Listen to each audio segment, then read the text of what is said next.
예, 지금 우리가 참 어려운 시기를 지나고 있죠. 코로나19가 확산되면서 대면 예배가 금지되고 이렇게 비대면으로만 예배될 수 있게 된 것이 참 우리에게 큰 고난이 아닐까라는 생각을 합니다. 고난의 시기는 역사상 언제나 늘 있었던 것 같아요. 그래서 그 고난 가운데서 고통받았던 사람들도 늘 있었습니다. 그러나 역사를 돌아보면 그 고난이 꼭 나쁜 것만은 아니었다는 거예요. 특별히 그리스도인들에게 있어서 고난은 결코 나쁘기만 한 것은 아닙니다. 오히려 그 고난을 통해서 우리는 성장하고 하나님 앞에서 더 아름다운 영혼으로 변해갈 수 있도록 정말로 하나님이 인정하시는 온전한 하나님의 자녀와 백성으로 변화되어가는 기회가 되고 계기가 되는 경우가 많습니다. 17세기 영국의 문학가 가운데 대표적인 사람이 바로 존 버년입니다. 존 버년 하면 떠오르는 책이 있죠? 뭐예요? 철로역정. 그렇죠. 존 버년은 1628년에 영국의 메드퍼드주에 있는 엘스토우라고 하는 지역의 대장장이의 아들로 태어났습니다. 그러니까 어렸을 때부터 사실 대장장이가 그렇게 큰 돈 벌고 뭐 이런 시대는 아니었어요. 그렇죠? 어쨌든 너무 힘든 일을 아버지 밑에서 하면서 자랐는데요. 신앙이 별로 없었습니다. 그럼에도 불구하고 영국이 당시에 의회파와 그리고 또 왕당파와 이렇게 싸우는 그런 상황 가운데 있어서 자신이 원치 않게 또 그 의회파의 군인으로 이끌려가서 군대 생활하고 전쟁을 경험했습니다. 그는 죽음에 대해서 깊이 생각했죠. 그러다가 전쟁에서 돌아와서 아내 메리라고 하는 아내를 맞아들였는데요. 이 메리는 신앙인이었어요. 개신교도였는데 그가 가지고 있는 이 책을 혼수로 갖고 왔어요. 당시에도 혼수를 갖고 오는 전통이 있었던 것 같은데요. 근데 다른 혼수를 가지고 오지 못하고 책을 혼수로 갖고 왔어요. 당시 존 버년은 학교를 제대로 못 다녔어요. 초등학교도 잘 다니지 못한 상황이었기 때문에 그냥 글만 조금 읽을 수 있는 상황이었고 교육받지 못했습니다. 근데 이 아내가 갖고 온 책을 읽으면서 신앙을 갖게 되고 믿음을 견고하게 갖게 되고 개신교인으로 변화되기 시작했습니다. 그리고 그는 열정적으로 복음을 증거했습니다. 그래서 그의 별명이 한때는 번연주교라고 불려지기도 했어요. 근데 이렇게 그가 예수님을 믿고 하나님 복음을 열심히 전하면서 하나님을 열심히 섬겼는데 좋은 일만 있어야 되잖아요. 인생이 잘 풀려야 되잖아요. 근데 문제는 그때부터 고난이 그에게 찾아왔다는 거예요. 그가 이제 그 메리와 함께 딸을 낳았는데 첫 딸이 앞을 보지 못하는 맹인이었어요. 장애인이었어요. 그리고 그 아내와 그 자녀를 둘 낳았는데 아직 자녀가 어릴 때에 그 아내가 그만 세상을 떠나고 말았어요. 아내를 살려보려고 번연은 열심히 노력했지만 아내를 살릴 수가 없었어요. 그리고 그가 믿고 신뢰하고 따랐던 그 마을 그 목사님도 그만 그 즈음에 세상을 떠났어요. 그리고 또 후임으로 버튼이라고 하는 이 목사가 왔는데 이 목사님 역시도 몸이 좋지 않아서 시름시름을 앓으면서 설교를 못하는 거예요. 그래서 자의반 타의반으로 설교자가 없으니까 이 존 버년이 대신에 설교자로 이렇게 설교하기 시작했던 것이죠. 그쯤부터 그는 이런저런 글들을 쓰기 시작했습니다. 그러다가 막 그가 그 설교자로 나서서 그 복음을 전하고 있을 때에 당시만 해도 함부로 이렇게 예배드리는 게 허락이 안 됐는데 특별히 영국의 국왕인 찰스 2세는 영국 국교회 성공회만 인정하고 다른 종교들을 인정하지 않았어요. 다른 계파들을 인정하지 않았어요. 그래서 이 존 버년이 비밀 예배를 드렸다라고 하는 그런 죄목을 씌워서 그를 옥에 가두었습니다. 이때부터 약 12년 동안 그는 옥고를 치러야 했습니다. 그에게 어린 두 자녀가 있었지만 돌아볼 수도 없었죠. 물론 새로 결혼한 아내가 있었어요. 아내가 있었는데 그 계모 밑에서 살아가야 되는 상황에 놓이게 된 거죠. 이보다 더 큰 고난이 어디 있겠어요? 그런데 바로 그 고난의 순간 그는 포기하고 하나님을 떠난 것이 아니라 오히려 더욱 하나님을 집중하며 하나님 앞에 나아가는 기회를 삼았습니다. 바로 이 옥중에서 그는 철로 역정이라고 하는 대작을 그는 저술할 수 있게 된 것이죠. 오늘날 그 성경 다음으로 가장 많이 읽은 책을 꼽으라면요, 역사상 가장 많이 읽은 책을 꼽으라면 바로 그것이 철로 역정이에요. 그에게는 그 고난에 분명한 이유가 있었습니다. 그렇습니다. 그리스도인들의 고난에는요, 반드시 이유가 있습니다. 그 고난을 통해서 그 고난 때문에 죽고 패망하고 때로는 망할지라도 하나님 앞에서는 의미 있고 가치 있는 것이 고난인 줄로 믿습니다. 오늘 우리가 당하고 있는 이 코로나19라고 하는 고난 역시도 하나님 앞에서 의미 있는 시간이라고 저는 믿습니다. 이 시간을 통해서 하나님께서는 우리를 더욱더 성장시키실 것입니다. 주님의 마음에 합한 자로 변화시키실 것입니다.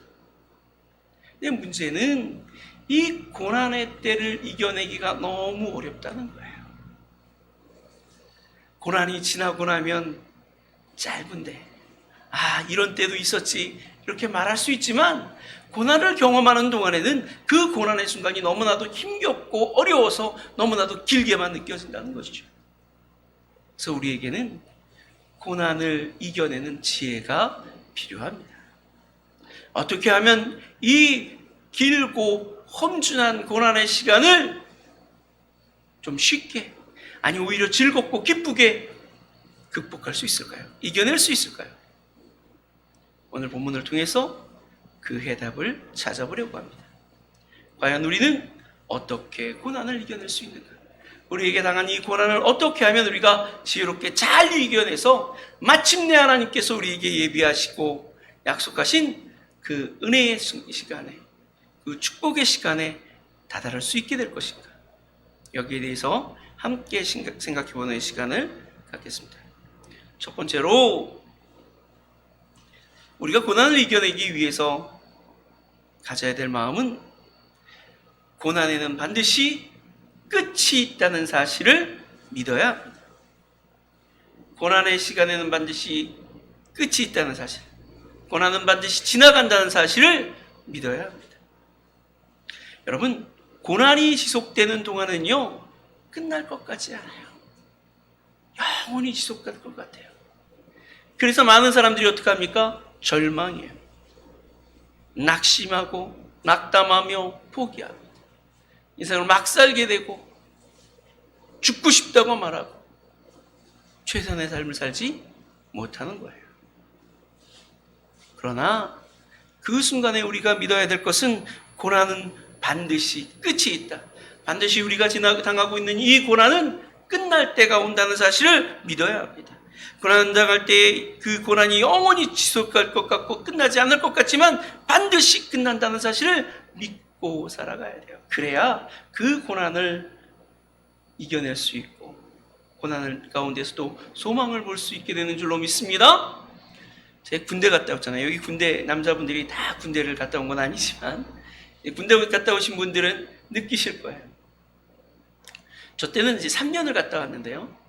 조금 제가 혜택을 받아서 3년을 꽉 채우지는 않고 한 2년 6개월 정도 갔다 왔어요. 근데 제 때만 해도 그 군대 기간이 3년이었어요. 그러니까 3년이라는 시간이 살면서 생각해보면 그렇게 긴 시간이 아닌데 막상 그 시간을 지낼 때는요, 너무너무 길어요. 그래서 군대에서는 이런 말이 있어요. 하루는 길고 1년은 짧다. 그러니까 지내는 그 순간은 너무너무 힘들고 지루한데 지나보면 일주일이, 한 달이, 3개월이, 1년이 후딱후딱 지나간다는 거예요. 그리고 지나고 나면 그때가 좋았지. 그런 일도 있었지. 그러니까 남자들이 군대 갔다 온 사람들이 가장 좋아하는 얘기가 어떤 얘기예요? 군대 얘기죠. 그러니까 군대 얘기를 하도 해야 되니까 여자들이 제일 싫어하는 얘기가 무슨 얘기예요? 군대 얘기예요. 그래서 군대 얘기를 자꾸 하게 되는 거예요. 지나고 나면 그것도 하나의 추억이 되니까.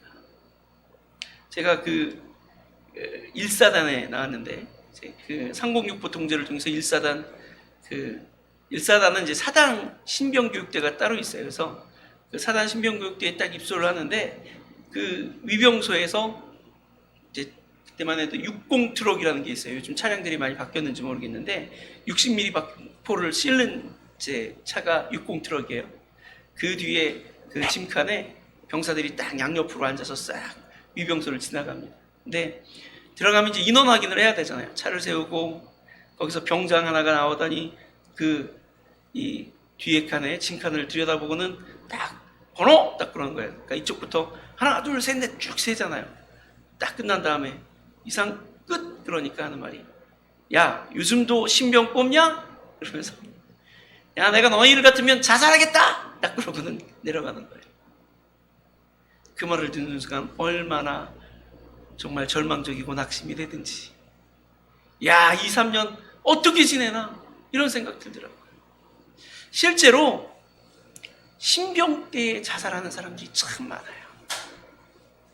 제가 군종이 되고 채 한 달도 되지 않았을 때 우리 그 군대의 우리 부대에 신병으로 왔던 그 한 병사가 수리탄을 이렇게 터뜨려서 자살을 했어요. 너무너무 절망적이라고 느낀 거죠. 야, 이 끔찍한 시간을 어떻게 보내나 이렇게 생각한 거예요. 그러나 시간은 흘러갑니다. 시간은 흘러갑니다. 반드시 시간은 지나가게 되어 있습니다. 영원하지 않다는 사실을 기억하고 이 시간의 끝에 하나님께서 우리에게 예비하신 헌신, 정말로 기쁨의 날이, 회복의 날이 기다리고 있다는 사실을 기억하면서 고난의 때를, 역경의 때를 이겨낼 줄 아는 저와 여러분이 되시기를 바랍니다. 지금 코로나19가 확산되면서 참 많이 어렵지 않아요? 그리스도인들만 어려운 건 아니에요. 물론 그리스도인들은 예배 드리는 게 불편하고 하나님 앞에 나와서 정말 찬양하고 그리고 예배하면서 교제도 나누고 즐거운 시간들도 보내면서 정말 주 안에서 영적인 기쁨을 그렇게 누려야 되는데 많이 제한되니까 너무 힘들죠. 근데 안 믿는 사람들도 힘들긴 마찬가지예요. 이 코로나19 시대를 지나면서 정말 너무너무 장사가 안 되고 그리고 하는 장사도 안 될 뿐만 아니라 늘 갇혀만 살다 보니까 요즘 그 코로나 블루라고 하는 말, 그렇죠? 코로나 울증이라는 말이 유행이에요. 우울증에 걸릴 지경이에요. 사는 게 너무 힘들어요. 그러나 영원히 지속되지는 않을 겁니다. 희망적으로는 내년 초쯤 되면 백신이 나올 거라고 합니다. 적어도 내년 중순이 되면 백신 투여 접종이 가능할 거라고 이야기합니다. 부정적인 얘기를 하시는 분들도 있어요. 그리고 우리나라에서는 또 이 완치된 사람들의 혈청을 가지고 만드는 혈청 치료제가 이제 거의 완성 단계에 들어간다는 이야기도 나오고 있습니다. 백신과 치료제가 나오면 어쨌든 걸리는 사람도 있고 또 세상을 떠나시는 분도 계시겠지만 코로나에 대한 어떤 그런 공포는 많이 사라지게 될 거고 또 그날도 끝나게 될 거라고 믿습니다. 하나님께서 그때를 반드시 끝나게 하실 줄로 믿습니다. 그러므로 그 어떤 순간에도 낙심하지 않는 저와 여러분 되시기를 바랍니다. 우리에게 주어진 고통의 시간은 그저 지나가는 과정일 뿐이라는 사실을 기억하고 하나님을 더욱더 의지하는 저와 여러분 되시기를 바랍니다. 여러분, 하나님께서 우리를 깨닫게 하시려고 또 우리의 불의함과 연약함을 돌이키고 회개하고 새롭게 하시려고 주신 훈련의 시간이라는 사실을 우리는 기억해야 합니다. 이 시간이 지나고 나면 우리는 더욱 온전하고 견고한 하나님의 백성으로 성장할 수 있을 것입니다. 그러므로 낙심이 아닌 희망을 말해야 합니다. 이 시간이 원망이 아닌 감사와 기도로 이 시간을 이겨내는 저와 여러분이 되시길 바랍니다. 하나님, 이 시간을 이겨낼 수 있게 해달라고, 이 시간에도 우리를 지켜주셔서 우리로 하여금 낙심하고 절망하고 모든 것을 포기해버리는 어리석은 자가 되지 말고 오히려 이 시간을 통해 변화되고 성숙되어서 하나님을 기쁘시게 하는 그런 온전한 하나님의 사람으로 성장하게 되는 그런 시간이 되게 해달라고 뜨겁게 기도하며 이 시간을 보내는 저와 여러분이 되시길 바랍니다. 그럴 때 이 고통의 시간은 더 이상 고통의 시간이 아니라 우리를 향하신 하나님의 놀라운 은혜와 그 사랑을 경험하는 복된 은혜의 시간이 될 것입니다. 오늘 본문의 말씀에 보면 이 본문에서 이 시편 기자는 이렇게 고백해요. 1절 말씀에 보면 여호와께서 시온의 포로를 돌려보내실 때에 우리는 꿈꾸는 것 같았도다. 이렇게 말합니다. 우리는 이러는 것 보니까요, 그 시편 기자가 진짜로 그 시기에 있었던 사람인지 아닌지 모르겠지만 그도 그 시간을 함께했던 사람으로서 이 시를 노래하고 있는 것 같아요. 근데 뭐라고 고백합니다? 그러니까 꿈꾸는 것 같았도다. 꿈꾸는 것 같았던 이유가 뭐예요? 끝날 거라고 생각 못했기 때문에 그렇죠. 도저히 끝나지 않을 거라고 생각했는데 끝이 온 거예요. 그러니까 너무나도 놀라고 너무나도 감격해서 이게 꿈이냐 생시냐 분간할 수 없을 만큼 감격적이었다고 그는 노래하고 있는 것입니다.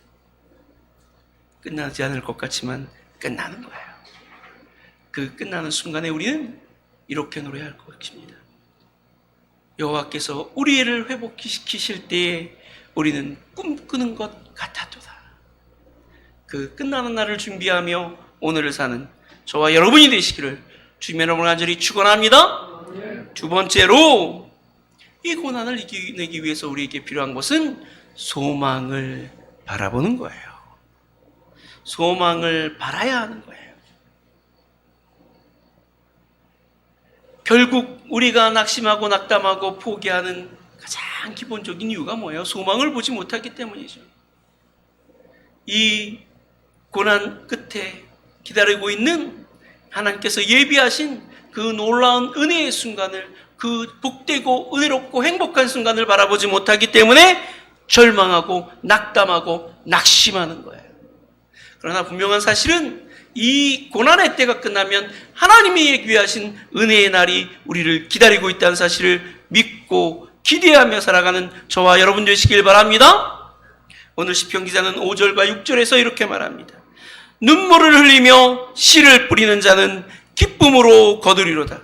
울며 씨를 뿌리러 나아가는 자는 반드시 기쁨으로 그 곡식단을 가지고 돌아오리로다. 반드시 기쁨으로 그 곡식단을 가지고 오리로다. 고난의 끝에는 기쁨과 즐거움이 있습니다.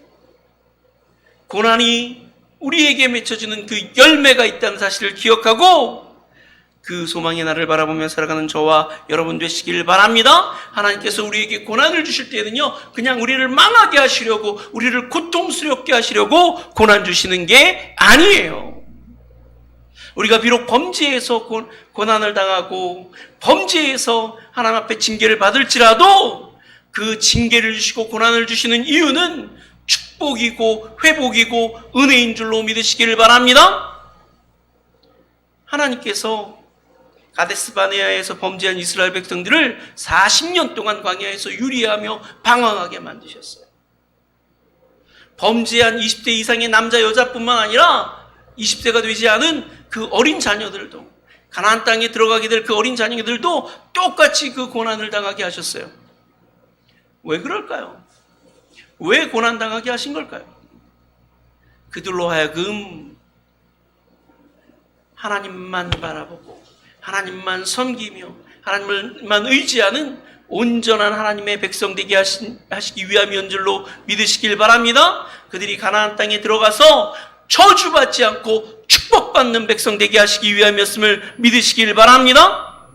이스라엘 백성들은 40년 동안 광야에서 유리방황하면서 날마다 내리는 만나를 먹으며 정말로 풀 한 폭이 정말 나무 한 그루 자라지 않는 그 땅에서 물 한 모금 제대로 마실 수 없는 그 땅에서 날마다 물을 공급하시고 때로는 고기를 먹이시는 그 하나님의 은혜를 경험하면서 아무런 힘도 능력도 없는데 막강한 군대들을 물리치게 하신 하나님의 능력과 은혜를 경험하면서 하나님이 우리를 살게 하시는구나. 우리가 사는 것은 입으로 들어가는 떡이 우리를 살게 하는 것이 아니라 오직 하나님의 입에서 나오는 말씀이 우리를 살게 하시는구나. 이 사실을 배우는 거예요. 그래서 오직 하나님만 바라보고 하나님만 의지하는 그런 백성으로 변화시키신 거예요. 그리고 마침내 어떻게 하셨습니까? 그들을 약속의 땅 가나안 땅으로 인도하셨음을 믿으시길 바랍니다. 하나님이 광야 40년을 걷게 하신 것은 그들을 죽이시기 위한 것이 아니라 가나안 땅으로 인도하시기 위함이었어요. 다윗 역시 마찬가지예요. 다윗도 하나님 앞으로부터 그 택함을 받아서 사무엘에 의해 기름을 부음을 받고 왕으로 세워진 이후 그의 삶은 고통이었어요. 사울 왕이 끊임없이 그를 따라다니면서 그를 죽이려고 했어요. 그래서 그는 적어도 10년 이상을 도망자로 살았어요. 광야 토굴에 숨어서 전전긍긍하며 살아야 했어요. 그 결과가 무엇입니까? 그는 하나님만 의지하는 왕이 되었습니다. 그래서 역사상 가장 위대하고 가장 정말 하나님이 기뻐하시고 사랑하시는 그런 정의로운 왕으로 그는 세워질 수 있었던 거예요. 이스라엘 백성들이 범죄함으로 그들이 멸망해서 바벨론 포로가 되었습니다. 그들은 70년 이상을 바벨론 땅에 머물러야 했어요. 왜 그렇게 했습니까? 그들로 하여금 복받는 민족 되게 하기 위함을 기억하시길 바랍니다. 하나님께서 그들을 돌이키셔서 가나안 땅으로 돌아오게 하신 다음에 그들은 철저하게 하나님만 의지하는 하나님의 백성이 되었습니다. 물론 나중에 변질되고 타락하였지만 적어도 수십 년, 수백 년 동안 그렇게 살았어요. 여러분, 왜 하나님께서 이 땅에 이 시대에 코로나를 우리에게 주셨을까요? 이 시대에 한국교회를 멸망하게 하시고 이 땅에서 사라지게 하시기 위해서일까요? 아니에요. 그게 아닙니다. 우리를 돌아보며 우리가 범죄하고 우리가 하나님 앞에 불의하고 악하였음을 고백하게 깨닫게 하시기 위한 방편인 줄로 믿습니다. 그리고 우리에게 너무나도 당연한 일 같고 너무나도 쉬운 일 같았던 예배드리는 것이, 하나님을 찬양하고 하나님 앞에 교제하며 하나님을 섬기는 것이 얼마나 귀하고 얼마나 값지고 얼마나 행복한 일인지를 깨닫게 하기 위하여 이 고통의 시간을 주신 줄로 믿습니다. 그러므로 오히려 하나님을 바라보며 하나님의 은혜를 구하며 이 시간을 살아가는 저와 여러분 되시길 바랍니다. 마침내 하나님께서 우리에게 회복 주실 그 회복의 날을 바라보면서 하나님께서 우리를 다시금 회복시키셨을 때 다시는 부끄럽지 않은, 다시는 하나님 앞에 징계받지 않을 수 있는 그런 온전한 하나님의 자녀와 백성으로 변화되는 이 고난의 시간을 보내는 저와 여러분 되시기를 바랍니다. 사도 바울은 로마서 5장 3절과 4절에서 이렇게 고백합니다. 다만 이뿐 아니라 우리가 환난 중에도 즐거워하나니 이는 환난은 인내를, 인내는 연단을, 연단은 소망을 이루는 줄 알미로다. 어떻게 환난 중에 즐거워할 수 있습니까? 어떻게 환난 중에 기뻐할 수 있습니까? 이 환난이 우리를 인내하게 만들고 이 환난을 통해서 우리가 연단하게 되어서 마침내 하나님께서 우리에게 약속하신 그 소망의 날을 보게 될 줄로 믿기 때문에, 그 소망의 날을 바라보기 때문에 즐거워할 수 있다는 거예요. 기뻐할 수 있다는 거예요. 소망을 바라보는 저와 여러분 되시길 바랍니다. 그래서 이 고난 중에도 기뻐하며 하나님께 영광 돌리며 감사하며 찬양하며 살아가는 저와 여러분이 되시기를 주님의 이름으로 간절히 축원합니다. 마지막으로 우리가 이 고난의 때를 이겨내기 위해서는 하나님을 의지해야 합니다. 아니, 하나님만 의지해야 합니다. 하나님만 의지해야 합니다. 하나님만 바라봐야 합니다. 우리가 우리 자신을 바라보거나 형편과 환경을 바라보면요, 쉽게 낙심하고 낙담하고 절망하고 포기할 수밖에 없는 거예요. 마태복음 14장에 보면요, 베드로가요 무리를 걷는 사건이 등장하잖아요. 제가 여러분에게 말씀드렸지만 베드로가 무리를 걸을 수 있었던 이유가 있어요. 뭡니까? 주 예수 그리스도를 바라보았기 때문이에요. 주님이 정말 폭풍 가운데서 고난당하고 있는 예수님의 제자들 가운데 찾아오셨을 때 베드로가 주님께 말합니다. 만약 주시라면 나로 명하여 무리로 걸어오라고 명령해 주세요. 그는 예수님을 믿었습니다. 예수님 믿음이 그럴 수 있는 능력이 있는 분이라고 믿었습니다. 예수님이 허락해 주셨어요.